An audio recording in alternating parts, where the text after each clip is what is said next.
நிலவியல் சார்ந்த இடங்களுக்கு, அதாவது ஜியாலஜிக்கல் சைட்ஸ் எனப்படும் இடங்களுக்கு நண்பர்களுடன் தொடர்ந்து பயணத்தில் ஈடுபட்டு கொண்டே இருக்கிறேன். அதை பற்றி நிறைய எழுதியிருக்கிறேன். என்னுடைய தளத்தை படிப்பவர்களுக்கு அதெல்லாம் தெரியும். இந்த இடங்களுடைய முக்கியத்துவம் என்ன? முதல் விஷயம், தக்கான பீடபூமி என்று நாம் சொல்லும்போது மிக மிக முக்கியமான ஒரு உலகிய அளவிலான ஒரு நிலவியல் அற்புதம். ஏனென்றால் உலகின் மிக தொன்மையான பாறை நிலங்களில் ஒன்று இது.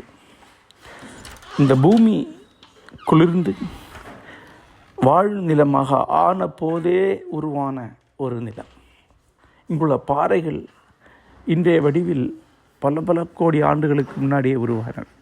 ஆகவே உலகம் முழுக்க இருந்து நிலவியல் ஆய்வாளர்கள் தக்கான பீடபூமியை ஆய்வு செய்வதற்கு வந்து கொண்டே இருக்கிறார்கள்.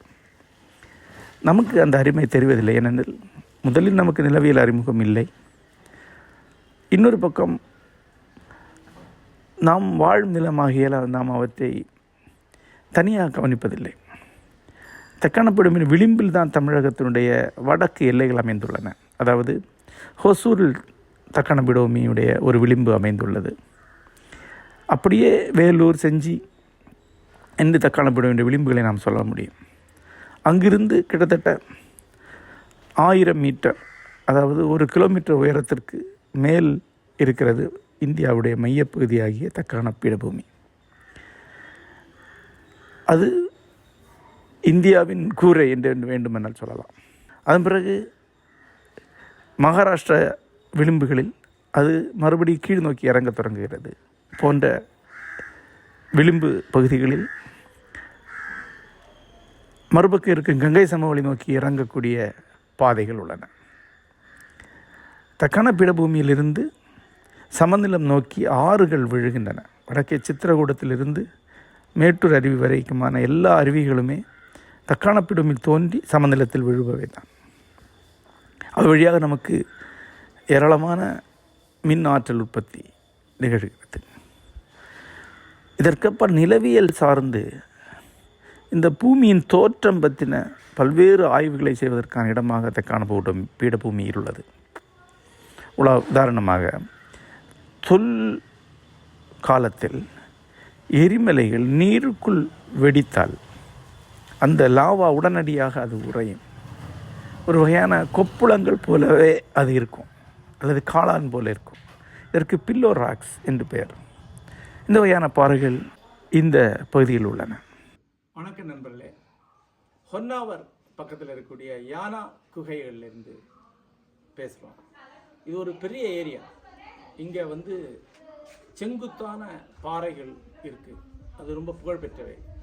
இது தக்கான பீடபூமியுடைய ஒரு உச்ச பகுதி.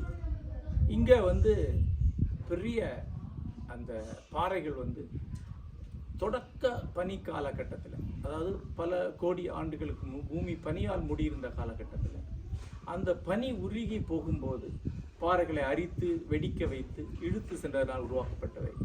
ஏறத்தாழ இதே மாதிரியான செங்குத்தான பனிப்பாறைகளால் உருவாக்கப்பட்ட பாறை விளிம்புகள் அமெரிக்காவில் யோஷிமிட்டி நேஷ்னல் பார்க்கில் இருக்குது.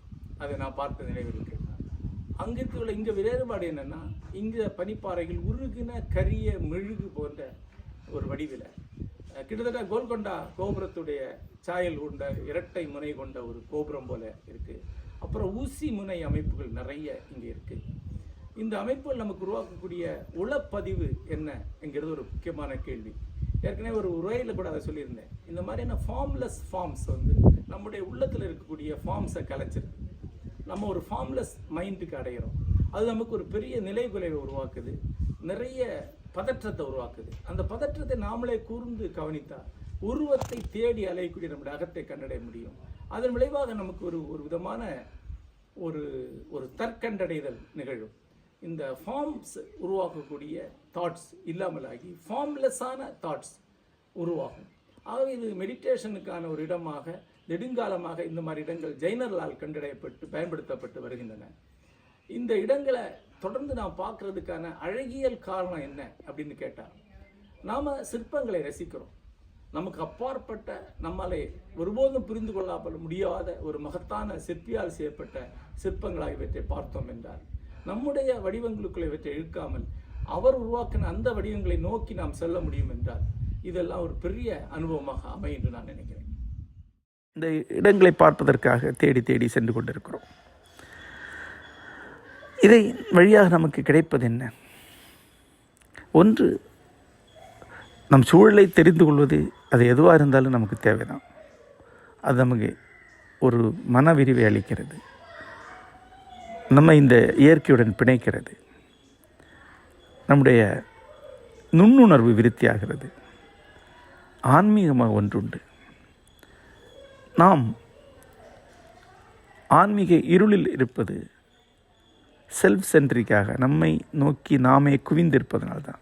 வெளியே சென்று பாருங்கள், பெரும்பாலான மனிதர்கள் நான் நான் நான் என்று பேசிக்கொண்டிருப்பதை பார்க்கலாம். என்னை பற்றி தெரியாது, நான் வேற ஆள், எனக்கு இதெல்லாம் பிடிக்காது, இதுவாக பெரும்பாலானவர்கள் பேசிக்கொண்டிருக்கிறார்கள். அந்த நானிலிருந்து வெளியே வருவதற்கான வழி என்பது ஒன்று, சக மனிதர்களை நோக்கி திறப்பது. அதைவிட பிரம்மாண்டமானது இயற்கை நோக்கி நம்மை திறந்து கொள்வது. அதைவிட பிரம்மாண்டமானது பிரபஞ்சம் நோக்கி நம்மை திறந்து கொள்வது. அந்த பிரபஞ்சம் நோக்கி நம்மை திறந்து கொள்வதற்கான, நம்மிலிருந்து நாமே வெளியேறுவதற்கான மகத்தான வழிகளில் ஒன்று இந்த மாதிரி நிலவியல் சான்றுகளை தேடி போவது. இந்த இடம் யானா கேவ்ஸ், இதே மாதிரியான நிறைய குகைகள் இந்தியா முழுக்க இருக்கு. குகைகளின் வழியே என்கிற ஒரு நூலே நாங்கள் குகைகளை பார்க்கறதுக்கான பயணங்களை பற்றி எழுதியிருக்கோம்.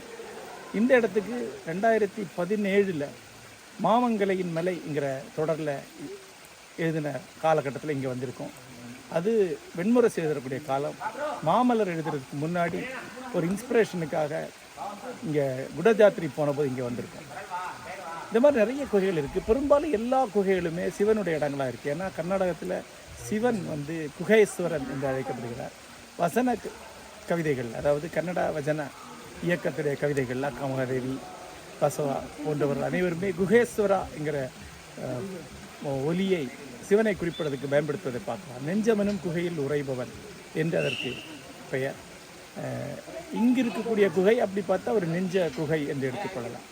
இந்தியாவில் பெரும்பாலான கோயில்கள் எல்லாமே ஏதாவது ஒரு இயற்கையினுடைய ஒண்டர் ஆட்சியில் இருக்கிற இடத்துல இருக்கு என்பது ஒரு மிக முக்கியமாக குறிப்பிடப்படுது.